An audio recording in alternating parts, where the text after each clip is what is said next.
So దానికి ఉండే ఇబ్బందులు దానికి ఉంటాయి. మిగతా వాళ్ళకి బిజినెస్ అయినందుకు నాకు బిజినెస్ అవ్వదు, వాళ్ళకు వచ్చినందుకు నాకు రాకపోవచ్చు.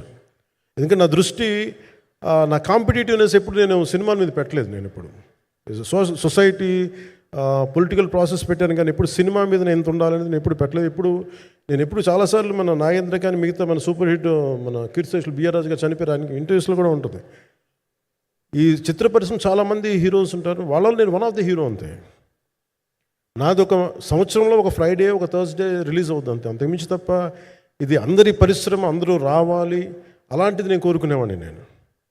సో దాంట్లో భాగంగా రత్నం గారు లాంటి నిర్మాత బతికుండాలి, రత్నం గారి నిర్మాతకి ఇబ్బందులు కలగకూడదని చెప్పి లాస్ట్ మినిట్లో ఇంక చూసిన తర్వాత I stepped in to it. నేను భుజాల మీదకి తీసుకున్నాను ఇది. క్లైమాక్స్ని ఎలా భుజాల మీదకి అంటే, ఎందుకంటే ముఖ్యంగా ఇక్కడ ఇది ఇంకొక బలమైన స్టార్ కాస్టింగ్ చాలా బాగా చేశారు ఆయన. ముఖ్యంగా బాబీ డియోల్ గారిని అంటే ఈరోజు చూస్తుంటే నాకు అదే అనిపించింది. ఈరోజు మన ప్రెస్ మీట్ కూడా నేను వచ్చాను. అందరూ ఎంత బిజీగా ఉన్నారని కొన్ని రాత్రుల నుంచి నిద్రలేదు.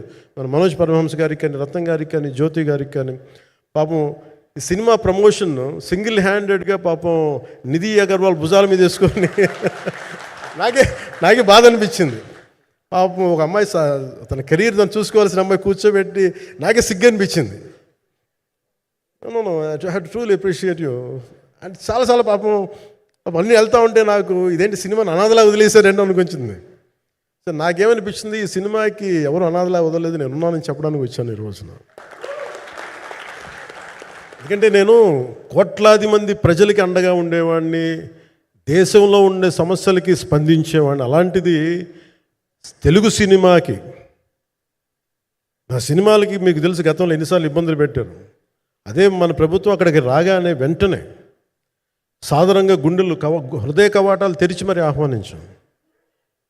ఏమీ కృతజ్ఞత కూడా ఆశించలేదు. అంత చిత్ర పరిశ్రమను అంత గుండెల్లోకి తీసుకుంటాం. అలాగే దీనికి సంబంధించి అలాంటిది నా సినిమాని నేను ఎందుకు వదిలేస్తాను? ఎందుకంటే ఇది ఇంకో సినిమా కాదు, ఒక మేకప్ మ్యాన్గా ప్రారంభమయ్యి ఇంకో ప్రొడ్యూసరు, డబ్బులున్న ప్రొడ్యూసరు, పెద్ద జీవితాల నుంచి వచ్చిన ప్రొడ్యూసరే కాదు, చాలా చిన్న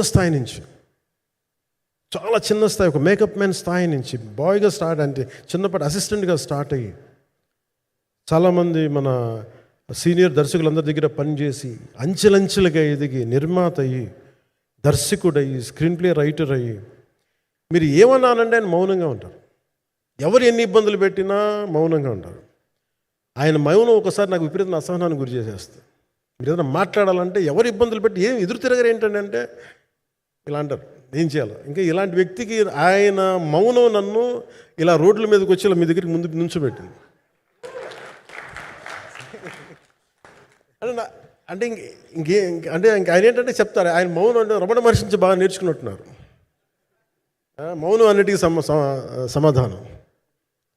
సో నాకు మనస్ఫూర్తిగా ఈ స్టార్ కాస్టింగ్ ఒకటి అంటే నా చిత్ర పరిశ్రమ మీద ఎందుకు ఇంత గౌరవం అంటే, మనందరం కులాల మీద, మతాల మీద, ప్రాంతాల మీద, భాషల మీద కొట్టుకుంటూ ఉంటాం. But any film industry take in this world, especially Indian film industry, దీనికి there is no caste discrimination, there is no region discrimination, there is no religion discrimination, nothing. It's purely your creative potentiality, purely your creative ability. నువ్వు చిరంజీవి గారి తమ్ముడు కావచ్చు, చిరంజీవి గారి కొడుకు కావచ్చు, లేదంటే ఇంకొకళ్ళు అబ్బాయి కావచ్చు, మేనల్లుడు కావచ్చు, ఇట్ డజంట్ మ్యాటర్. నీకు టాలెంట్ లేకపోతే నువ్వు నిలబడలేవు, నీకు సత్తా లేకపోతే నువ్వు ఇక్కడ ఉండలేవు. అది నా కొడుకైనా సరే.